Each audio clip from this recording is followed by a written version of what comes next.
नमस्कार सभी लोगों का। मैं अजीत तिवारी आपको अपने YouTube चैनल आईडी की कोचिंग कैंपस में एक बार फिर से हार्दिक स्वागत करता हूं। हम लोग कैलेंडर पढ़ रहे थे। कैलेंडर की 2 क्लास हो चुकी है, आज इसकी तीसरी क्लास है। अभी तक जो हमropलोगों ने सीखा उसमें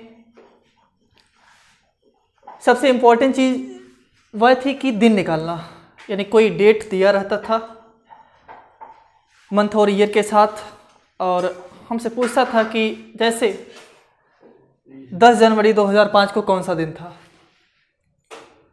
या 26 अगस्त 2014 को कौन सा दिन था। तो इस टाइप के सवाल मैंने आपको 2-3 कराए थे। तो आज भी कुछ 2-4 अच्छे सवाल देखते हैं, इसके बाद उससे आगे बढ़ते हैं। देखिए, एक अगला सवाल आपके सामने है, 1 जनवरी 2001 को कौन सा दिन था। एक ये सवाल आपके सामने है और एक अगला है 15 अगस्त 1947 को कौन सा दिन था। ओके, ये 2 सवाल आपके सामने। देखिए कैसे लगाते हैं। 1 जनवरी 2001 को कौन सा दिन था। देखिए, मैंने आपको बताया इसके पहले वाली क्लास में कि हम निकालते कैसे हैं। ध्यान दीजिए। देखिए, 2001 जो ईयर है, 2001 साल, ये कंटिन्यू है, तो खत्म कौन सा हो गया है, यानी 2001 चल रहा है तो इसके पहले वाला वर्ष खत्म हो चुका है। यानी आप कह सकते हैं कि जो 2000 ईयर है वो पूर्ण हो चुका है। यानी 2000 का आप अलग से निकालेंगे और इसके बाद जो 2001 है उसमें कितना हुआ है उसको आप अलग से निकालेंगे और दोनों को जोड़ करके 7 से डिवाइड कर देंगे। अगर 7 से बड़ा होगा तो आपका आंसर आ जाएगा। देखिए ध्यान दीजिए, 2001 की बात करें तो 2001वें में सिर्फ जनवरी चल रहा है और जनवरी में भी सिर्फ कितना दिन हुआ है, 1 दिन हुआ है। तो यहां से रिमाइंडर हमें कितना मिल रहा है, 1। ओके, इसके बाद 2000 की बात करते हैं तो 2000 सीधा आप देख पा रहे हैं 400 का मल्टीपल है। अगर 400 का मल्टीपल है तो इसमें विषम दिन कितना आएगा, यानी रिमाइंडर कितना आएगा, 0 आएगा। अब यहाँ से 0 है, यहाँ से 1 है, दोनों को जोड़ेंगे तो आएगा कितना, 1। हमें पता है 1 के लिए क्या है, 1 के लिए आंसर आएगा आपका मंडे, यानी सोमवार। इस क्वेश्चन का क्या हो जाएगा, आंसर हो जाएगा।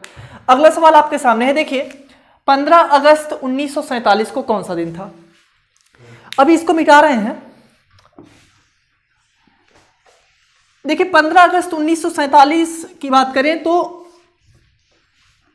यहां पे 1947 जो वर्ष है ये कंटिन्यू है, यानी चल रहा है। तो इसके पहले कौन सा समाप्त हो गया है, आप बोलेंगे 1946।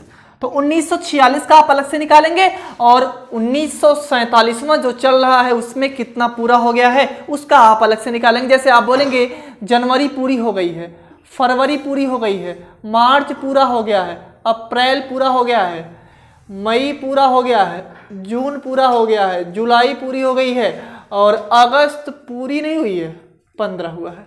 ओके, तो क्या आप इस 15 को यहां पर 1 लिख सकते हैं।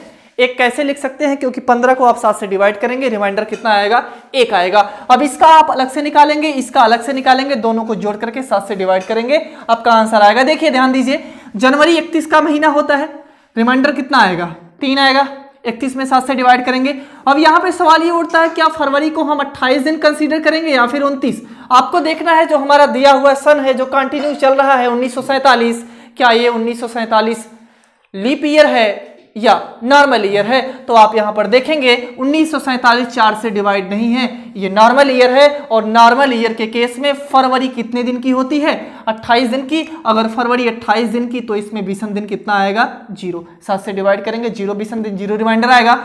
मार्च की बात करें तो 31 का महीना 3, अप्रैल की बात करें तो 30 का महीना 2, मई की बात करें तो 31 का महीना 3, जून की बात करें तो 30 का महीना 2, जुलाई 31 का 3 और हमने अगस्त का 15 निकाला। यहाँ पे कितना आया है, 1। सबको जब आप जोड़ेंगे तो कितना होगा, 3 3 6 6 2 8 8 3 11 11 2 13 13 3 16 16 1 17 17/7 करेंगे तो रिमाइंडर कितना आएगा, 7 दूना 14, 14 3 17 हो जाए, यानी यहां पर रिमाइंडर आ गया 3। और 1946 की बात करें तो क्या 1946 को आप 1900 प्लस 46 लिख सकते हैं। 1900 में विषम दिन आपको निकालना हो तो क्या 1900 को हम 1600 प्लस 300 लिख सकते हैं। 1600 में विषम दिन 0 आएगा, 300 में विषम दिन हमने बताया 1 होता। 46 की बात करें तो प्रथम 46 साल, इसमें विषम दिन कैसे निकालते हैं? प्रथम 46 साल यानी 46 साल का डिफरेंस प्लस उसमें लीप ईयर। लीप ईयर कैसे निकालते हैं? जितना ईयर दिया रहता है उसमें हम 4 से डिवाइड करते हैं। हर चौथा साल लीप ईयर होता है, कम से कम लेके जाएंगे तो कम से कम कितनी बार जाएगा?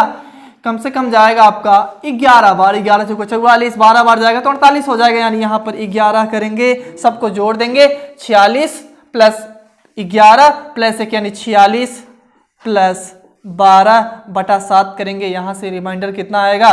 6 2 8 और 4 1 5, 58/7 आ गया। 7 8 56। यहाँ से रिमाइंडर कितना आ गया? 2। यहाँ से रिमाइंडर 2 आया, यहाँ से रिमाइंडर 3 आया, तो 3 + 2 बराबर कितना? 5। 5 रिमाइंडर किसके लिए है? आप बोलेंगे इसका आंसर आएगा फ्राइडे यानी शुक्रवार। मैंने टेबल आपको याद करवाया। अगर 0 विषम दिन होगा तो उसके लिए कितना? उसके लिए कौन सा दिन? रविवार। 1 अगर विषम दिन आएगा तो सोमवार, 2 विषम दिन आएगा तो मंगलवार, 3 विषम दिन आएगा तो बुधवार, 4 विषम दिन आएगा तो गुरुवार, 5 विषम दिन आएगा तो शुक्रवार और 6 विषम दिन आएगा तो शनिवार। जैसे ही 7 विषम दिन आएगा तुरंत आप 7 से डिवाइड करेंगे तो 0 आ जाएगा, यानी रविवार फिर से स्टार्ट हो जाएगा। ओके, आगे चलते हैं।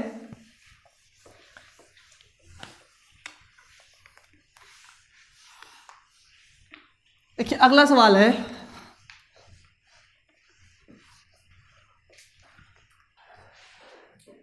अगला सवाल आपके सामने है। 13 मई 1498 को कौन सा दिन था? 13 मई 1498 को कौन सा दिन था? देखिए कैसे निकालते हैं इसका। हमें पता है 1498 वर्ष चल रहा है, इसके पहले कौन सा वर्ष खत्म हो गया है? आप बोलेंगे 1497। ओके, 1497 का आप अलग से निकालेंगे। इसके बाद जो वर्ष कंटिन्यू है उसका आप अलग से निकालेंगे। कंटिन्यू यानी 1498 है। यहाँ पे खत्म कितना हो गया है? समाप्त कितना हो गया है? आप बोलेंगे जनवरी, फरवरी भी, मार्च भी, अप्रैल भी। मई पूरा नहीं हुआ है, 13 हुआ है, तो क्या इस 13 को हम छोटा करके 6 लिख सकते हैं? ओके, अब इसका अलग से निकालेंगे, इसका अलग से निकालेंगे, दोनों को जोड़ करके 7 से डिवाइड करेंगे। आपका रिमाइंडर जो आएगा वही विषम दिन होगा। 1497 की बात करें तो इसे क्या आप 1400 + 97 लिख सकते हैं? 1400 को आप 400 के मल्टीपल में कम से कम लेके जाएंगे तो क्या इसे 1200 + 200 लिखा जा सकता है? प्लस कितना? 97। ओके, 1200 400 का मल्टीपल है, विषम दिन 0 आएगा। 200 मैंने आपको बताया 100 वर्ष में विषम दिन 5, 200 में विषम दिन कितना? 3। 97 को प्रथम 97 वर्ष मानते हैं, यानी इसमें विषम दिन कैसे निकालते हैं? प्रथम 97 वर्ष प्लस उस 97 वर्ष में लीप ईयर। लीप ईयर कैसे निकालते हैं? हर चौथा साल होता है तो 4 से डिवाइड करते हैं, कम से कम लेके जाते हैं तो क्या 24 बाहर जाएगा? 24 का 96, यहाँ पर हो गया 24।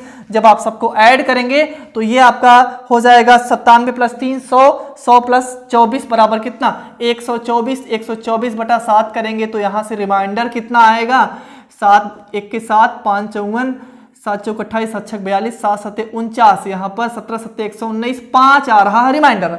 5 यहाँ से शेष आया। और इसकी बात करें तो ध्यान दीजिए, जनवरी 31 का महीना तो 3, फरवरी क्या 1498 4 से कट रहा है? 98 4 से नहीं कटेगा, यानी ये नॉर्मल ईयर है। यहाँ पे 28 दिन की रही होगी फरवरी, 0 विषम दिन। मार्च 31 का महीना 3, अप्रैल 30 का महीना 2, सबको आप जोड़ेंगे। देखिए 3 3 6 6 2 8, 8 6 14, 14/7 करेंगे। रिमाइंडर कितना आ जाएगा? 0 आ जाएगा। रिमाइंडर 0 यहाँ से, रिमाइंडर 5 यहाँ से, 5 + 0 बराबर 5। 5 के लिए भी आपका आंसर क्या आएगा? शुक्रवार यानी फ्राइडे। अब हमें पूरी उम्मीद है कि इस टाइप का सवाल अगर आपके सामने आएगा तो आप बड़े आसानी से सवाल को लगा सकते हैं। ओके, देखिए पिछली क्लास में कुछ मानवीय भूल से यहाँ पे जैसे जो 23 जून का सवाल था उसमें r बराबर आता 6, मैंने गलती से r बराबर 5 लिख दिया था, वो मानवीय भूल हो जाती है। उसको आप, उसका कोई उतना बड़ा इशू नहीं है, आप कॉन्सेप्ट को समझिए, आपका आंसर गलत नहीं आएगा। ओके, अब आगे देखिए, एक सवाल हमारा बनता है, एग्जाम में पूछता है तुलना पर आधारित सवाल। तुलना पर आधारित प्रश्न। तुलना पर आधारित प्रश्न कैसे बनते हैं? देखिए सवाल इस तरीके से पूछता है कि यदि 1 जनवरी 2001 को सोमवार था तो 10 जनवरी 2015 को कौन सा दिन होगा, या 16 अप्रैल 2004 को मंगलवार था तो 15 जुलाई 2008 को कौन सा दिन होगा। इस टाइप के सवाल किसमें बनते हैं? तुलना पर आधारित। तो आइए देखते हैं तुलना पर आधारित सवाल। देखिए तुलना पर आधारित सवाल, ये मैंने 4 टाइप का सवाल यहां पर लिया है, इससे ज्यादा हमारे एग्जाम में सवाल नहीं पूछेगा। देखिए जो पहला सवाल है, जो पहला केस है, 6 मई 2010 को सोमवार तो 29 मई 2010 को कौन सा दिन होगा। यहां पे देखिए हम देख पा रहे हैं कि मई सेम है, 2010 सेम है, यहां पर भी मई वही है 2010, यानी हम देख पा रहे हैं डिफरेंस किसमें है, डिफरेंस सिर्फ डेट में है। अगर वही दूसरे सवाल की बात करें तो आप देख पा रहे हैं यहां पर 16 लिखा है, यहां पर भी 16 है, यानी डेट सेम है और ईयर भी आपको सेम दिख रहा है, डिफरेंस किसमें है, मंथ में। तीसरे टाइप के सवाल में आप देख पा रहे हैं यहां पर 3 अप्रैल है, यहां पर भी 3 अप्रैल है, यानी ये दोनों सेम है, डेट और मंथ सेम है, डिफरेंस किसमें है, ईयर में। और चौथे सवाल में आप देखेंगे सब में डिफरेंस है। तो देखेंगे पहले सवाल की अगर चर्चा करें, 6 मई 2010 को सोमवार तो 29 मई 2010 को कौन सा दिन होगा। अब ये बताइए जिसमें डिफरेंस है वो किसमें है, एक 6 है, एक 29, यानी 6 मई और 29 मई। तो हम क्या करेंगे, हमें पता है कि 6 मई और 29 मई के बीच में डिफरेंस कितने दिन का होता है। आप बोलेंगे आपको निकालना अगर है 6 मई और 29 मई के बीच में डिफरेंस तो कितना होता है, 23 दिन का डिफरेंस। अब 23 दिन का डिफरेंस हो रहा है तो दिन में डिफरेंस अगर 23 का है और दिन में हमें विषम दिन निकालना हो तो क्या करते हैं, 7 से डिवाइड करते हैं। 7 से डिवाइड करने पर रिमाइंडर यहां पर कितना आ रहा है, रिमाइंडर यहां पर 2 आ रहा है। अब आपको समझना है, देखिए 6 मई का दे करके हमसे 29 मई का पूछ रहा है, यानी पहले का दे करके बाद का पूछ रहा है, तो जितना रिमाइंडर आएगा उतना आप ऐड कर देंगे। यानी यहां पर सोमवार है तो सोमवार प्लस 2 कर देंगे तो आपका क्या आ जाएगा आंसर, बुधवार। अब यहीं पे अगर सवाल क्रॉस होता, जैसे 29 मई का देकर के 6 मई पूछता तो रिमाइंडर तब भी 2 आता, लेकिन अब यहां पर क्या करते, अब यहां पर 29 मई का देकर के बाद का देकर के पहले का पूछ रहा है तो जितना रिमाइंडर आता उतना यहां पर हम माइनस कर देते। ओके, अब दूसरे सवाल की बात करें, देखिए 16 अगस्त 2001 को रविवार तो 16 अक्टूबर 2001 को कौन सा दिन। यहां पर देखिए जो ईयर है वो दोनों का सेम है, डिफरेंस किसमें है, मंथ में, ओनली मंथ में डिफरेंस है, डेट भी आपका सेम है। तो 2 मंथ के बीच में विषम दिन कैसे निकालते हैं मैंने आपको बताया इसके पहले क्लास में। देखिए कैसे निकालते हैं, ये बताइए अक्टूबर आपके कैलेंडर में पहले आता है या अगस्त आपके कैलेंडर में पहले आता है या अक्टूबर। आप बोलेंगे आपके कैलेंडर में अगस्त आता है तो जो पहले आता है उसे आप पहले लिखेंगे, सितंबर, इसके बाद अक्टूबर।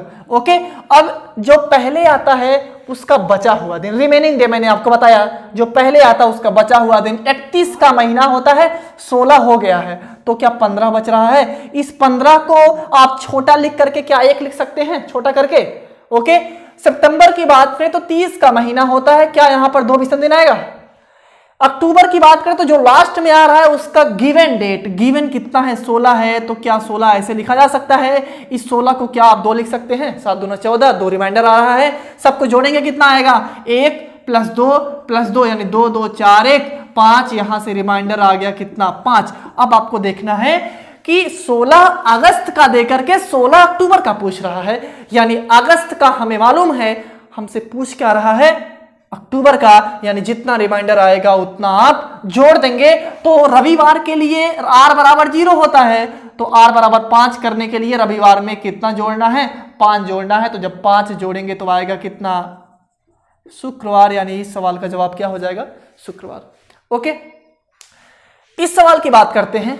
देखिए 3 अप्रैल 2005 को बुधवार है तो 3 अप्रैल 2011 को कौन सा दिन होगा। यहां पर देखिए 3 अप्रैल यहां भी है, 3 अप्रैल यहां भी है, यानी डेट और मंथ दोनों का सेम है, डिफरेंस किसमें है, ईयर में। तो ईयर में डिफरेंस मैंने आपको निकालना बताया, यहाँ पर 2005 है, यहाँ पर 2011 है। डिफरेंस ईयर में कैसे, विषम दिन कैसे निकालते हैं, यहाँ पे आपको देखना है कितने साल का डिफरेंस, यहाँ पे 6 साल का डिफरेंस है। अब क्या इस 6 साल में कोई लीप ईयर भी है?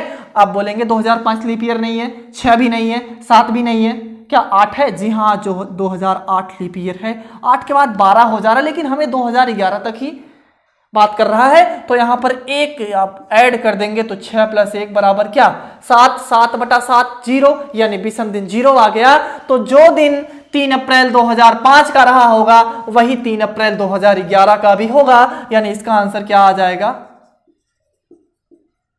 बुधवार।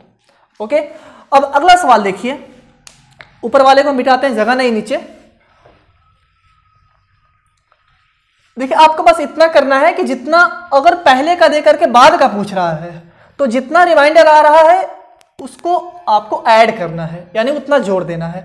और दूसरी बात, अगर बाद का दे करके पहले का पूछ रहा है तो जितना रिमाइंडर आएगा उसको आपको क्या करना है? सब्सट्रैक्ट करना है, यानी माइनस कर देना है। ओके, अब आगे देखिए जो आपका चौथा सवाल है। चौथे सवाल का जवाब देखेंगे तो 11 मार्च 2003 को कौन सा दिन? रविवार। और ये आपका 22 जुलाई 2019 को कौन सा दिन? देखिएगा ये भी हम मिटा दे रहे हैं।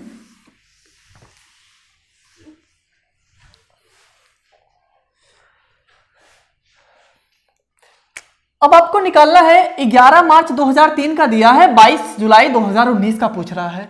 देखिए सबसे पहले हम क्या करते हैं, जो मंथ के बीच में डिफरेंस होता है उसमें हम विषम दिन निकालते हैं। इसके बाद ईयर के बीच में जो डिफरेंस होता है उसमें हम विषम दिन निकालते हैं। दोनों को जोड़ देते हैं, जोड़ने के बाद जो आपका रिमाइंडर आता है वही उसका दिन हो जाता है। ओके, देखिए हम इसको कैसे लगाते हैं। 11 मार्च और 22 जुलाई के बीच में कितने महीने हैं, और आपको यह देखना है कि कैलेंडर में मार्च पहले आता है या जुलाई। तो आप क्या बोलेंगे? कैलेंडर में मार्च पहले आता है, तो जो पहले आएगा उसको हम पहले लिखेंगे। मार्च के बाद आएगा अप्रैल, अप्रैल के बाद आएगा मई, मई के बाद आएगा जून, जून के बाद आता है जुलाई। मैंने आपको बताया कि जो पहले आता है उसका बचा हुआ दिन यानी 22 हो गया है। देखिए सॉरी 11 हो गया है, तो 11 हो गया है तो बच कितना रहा है? 31 का महीना क्या 20 बच रहा है? बचा हुआ, यानी यहां पर लिखा जाएगा बचा हुआ 20 बच रहा। क्या इस 20 को आप छोटा करके 6 लिख सकते हैं? रिमाइंडर 6 ही आएगा, 7 से डिवाइड करेंगे। अप्रैल 31 का महीना है, यानी विषम दिन कितना आएगा? 2 आएगा। मई की बात करें तो 31 का महीना है, विषम दिन कितना आएगा? 3 आएगा। देखिए यहां पर आपको लिखने की आवश्यकता नहीं है, आप इसे मन में भी कर सकते हैं, मन में हल कर सकते हैं, इसको लिखने की आवश्यकता नहीं है। इतनी बार आप लगाइए कि आपको पूरा रट जाए। अब आपको ये कहिए, ये सिखाया जाए कि जनवरी में कितने दिन होते हैं, फरवरी में कितने दिन होते हैं, तो ये आप खुद घर से सीखिए। ओके, यहां पर देखिए जून की बात करें तो 30 का महीना होता है, विषम दिन कितना आएगा? 2। जो लास्ट में आता है उसका गिवन कितना दिया है? 22, तो 22 यहां पर लिखेंगे। और 22 को क्या आप छोटा लिख करके 1 लिखा जा सकता है, यानी 7 से डिवाइड करेंगे तो एक ही रिमाइंडर आएगा। अब क्या करेंगे? सबको जोड़ेंगे। जब सबको जोड़ेंगे तो कितना आएगा? 6 + 2 + 3, 6 + 2 + 3 + 2 + 1, सबको जोड़ेंगे, बटा 7 करेंगे। 6 2 8, 8 3 11, 11 2 13, 13 1 14, 14 बटा 7, रिमाइंडर कितना आ गया? 0। अब यहां से तो रिमाइंडर 0 आ गया। अब इसके बाद आपको देखना है कौन सा? ईयर के बीच में। ईयर के बीच में क्या है? 2003 है और 2019 है। डिफरेंस कितने साल का है? डिफरेंस आप बोलेंगे 16 साल का है। ओके, अब आपको क्या करना है, इस 16 साल में कुछ लीप ईयर भी होगा।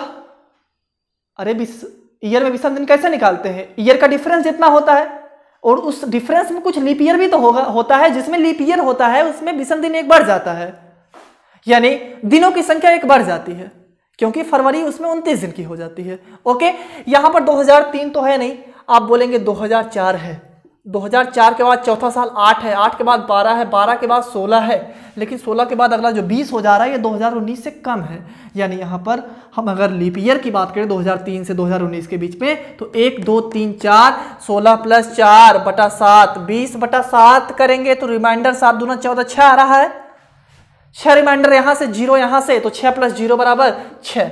अब यहाँ पर आ गया रिमाइंडर 6। अब ये बताइए मार्च का दिया है, 11 मार्च 2003 का दिया है, 22 जुलाई 2019 का पूछता है, पहले का दे करके बाद का पूछ रहा है, तो क्या करेंगे, जितना रिमाइंडर आया उतना आप ऐड कर देंगे। यानी यहाँ पर रविवार + 6 करेंगे। हमें पता है रविवार के लिए कोड हम 0 का इस्तेमाल करते हैं, तो 0 + 6 करेंगे तो कितना आएगा 6।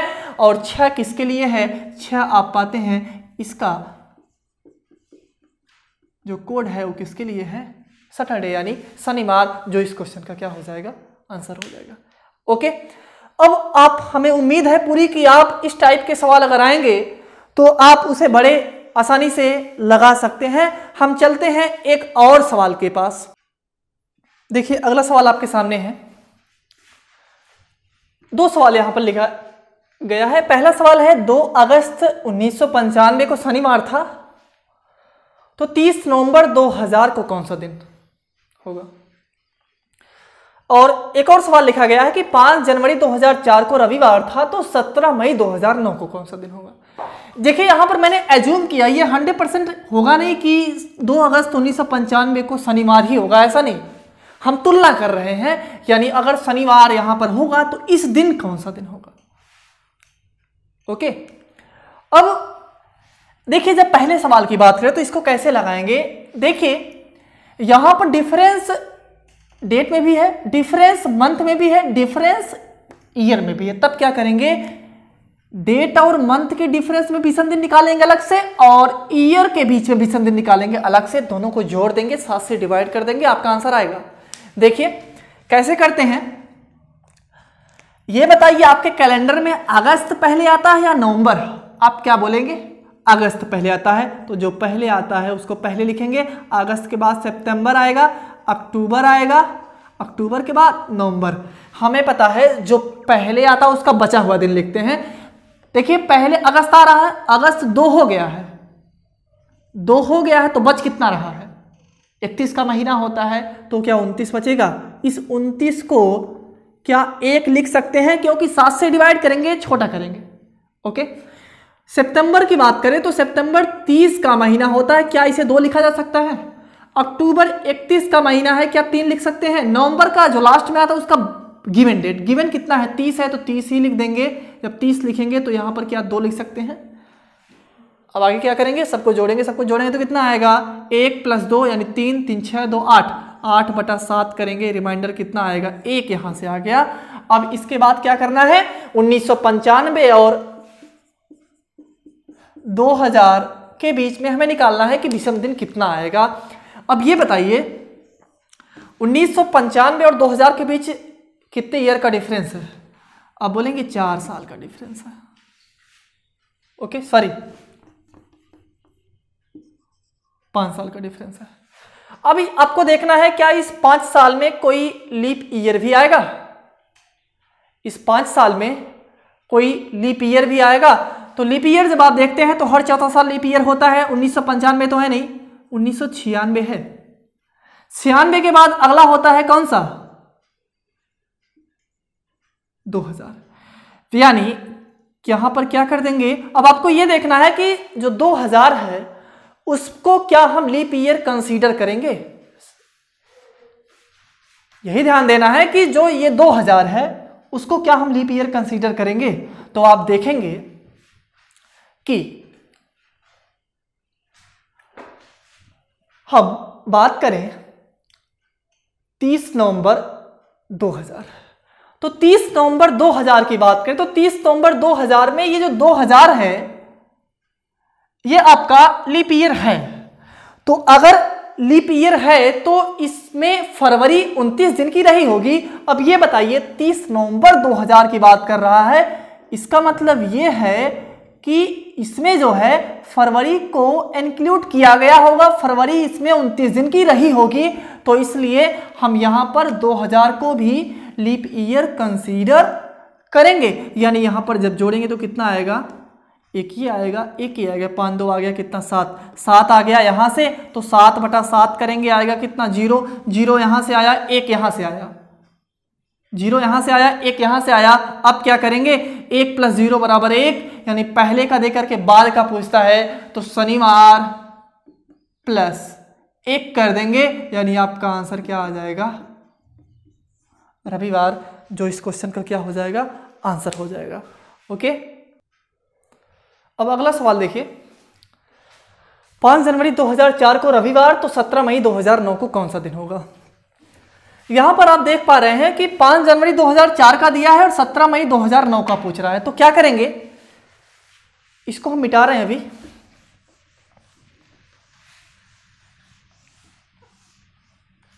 देखिए ध्यान दीजिए, हमें निकालना है इन दोनों के बीच में विषम दिन और इन दोनों के बीच में विषम दिन। आपके कैलेंडर में जनवरी पहले आता है या मई, आप बोलेंगे जनवरी, तो जनवरी के बाद फरवरी, फरवरी के बाद मार्च, मार्च के बाद अप्रैल, अप्रैल के बाद आएगा मई।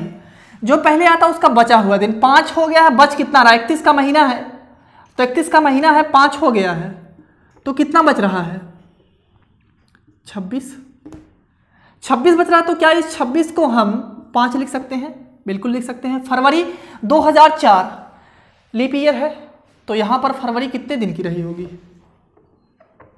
2004 की बात करें तो फरवरी यहां पर 29 दिन की रही होगी, विषम दिन 1। मार्च की बात करें तो 31, 3, अप्रैल की बात करें तो 30, 2, मई जो लास्ट में आता है उसका गिवन, गिवन कितना है, 17 मई 2009, यानी मई 17 है तो 17 बचा हुआ है तो 17 ही लिख देंगे। 17 को क्या आप 3 लिख सकते हैं, 7 दूना 14, 14 3 17, सबको जोड़ेंगे कितना आएगा, 5 1 6, 6 3 9, 9 2 11, 11 3 14, 14/7, रिमाइंडर कितना आ गया 0। अब यहां से रिमाइंडर 0 आया। अब इसके बाद आपको निकालना है ईयर के बीच में, 2004 2009 के बीच में डिफरेंस कितने साल का, 2004 2009 के बीच में डिफरेंस कितने साल का, आप बोलेंगे ये है कितने साल का डिफरेंस, 5 साल का, 5 साल का डिफरेंस है। अब इस 5 साल में कुछ लीप ईयर भी होगा, क्या 2004 लीप ईयर कंसीडर करेंगे, यानी 2005-4 में क्या फरवरी को एक बार हम देखिए 2004 की बात करें तो 2004 को एक बार आपने यहां पर 29 दिन की कंसीडर कर ली है, इसलिए इसे हम लीप ईयर यहां पर कंसीडर नहीं करेंगे। इतना आप समझ पा रहे हैं ना, क्योंकि 2004 5 जनवरी, जनवरी के बाद फरवरी ना आएगा 29 दिन, यानी जब 2004 29 जनवरी बीतेगा तो यहां पे ऑलरेडी मैंने 29 कंसीडर कर लिया है एक अतिरिक्त, तो इसलिए 2004 को यहां पर छोड़ देंगे। आएगा इसके बाद 8, यहां पे 1 जोड़ देंगे, बचा कितना 7 करेंगे, ये 7 से छोटा ही है तो आएगा कितना 6। अब देखिए रविवार यहां है, तो क्या हमसे पूछ रहा है कि पहले का देकर के बाद का पूछ रहा है, तो रविवार दिया गया है पहले का और बाद का पूछ रहा है, 17 मई का पूछ रहा है, 5 जून का देकर के, तो जितना रिमाइंडर आएगा उतना आप ऐड कर देंगे, +6 करेंगे तो आपका आंसर कितना आएगा, शनिवार। ओके, तो जैसा कि आप देख पा रहे हैं, अगर इस टाइप का सवाल आपके सामने आएगा तो आप उसे बड़े आसानी से हल कर सकते हैं अगर आपका कॉन्सेप्ट क्लियर है। ओके, तो आज के लिए बस इतना ही। अब इसके आगे जो भी अच्छे अच्छे सवाल बनेंगे, अभी इसकी 2 क्लास और चलेगी लगभग, जिसमें एक स्मृति पर आधारित सवाल बनता है और कुछ अच्छे मिसलेनियस टाइप के बनते हैं। वो सवाल आपको अगले लेक्चर में कराए जाएंगे। हमें पूरा विश्वास है कि आपको समझ में आया होगा। ओके, तो आज के लिए बस इतना ही। कल फिर मुलाकात होगी। Thank you.